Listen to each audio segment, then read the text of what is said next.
టాలీవుడ్ ఇండస్ట్రీలో most successful director ఎవరంటే రాజమౌళి పేరే గుర్తుకొస్తుంది. అయితే ఆయన అందరూ కేవలం దర్శకుడుగానే చూస్తారు.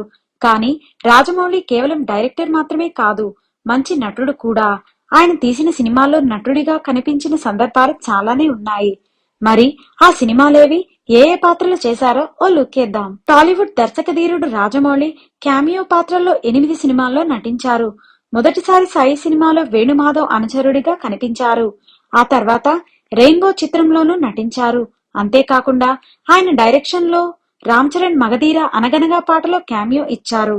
ఇక నేచురల్ స్టార్ నానితో తీసిన చిత్రం ఈగ ప్రారంభంలోనే స్టోరీ చెప్పారు. ప్రభాస్ తో తీసిన బాహుబలి మూవీలో సారా అమ్మే వ్యక్తిగా కనిపించారు. మజ్ను మూవీలో దర్శకుడిగా క్యామియోలో దర్శనమిచ్చారు. అంతేకాదు ప్రభాస్ నటించిన రాధేశ్యామ్ లో కూడా కథను స్టార్ట్ చేసింది జక్కన్ననే. ఇక RRR సినిమాలో నెత్తురు మరిగితే ఎత్తర జెండా అనే సాంగ్ లో కనిపించి సందడి చేశారు. మొత్తానికి మన జక్కన్న సక్సెస్ఫుల్ డైరెక్టర్ మాత్రమే కాదు, మంచి నటుడిగా కూడా తన టాలెంట్ ను నిరూపించుకున్నారు.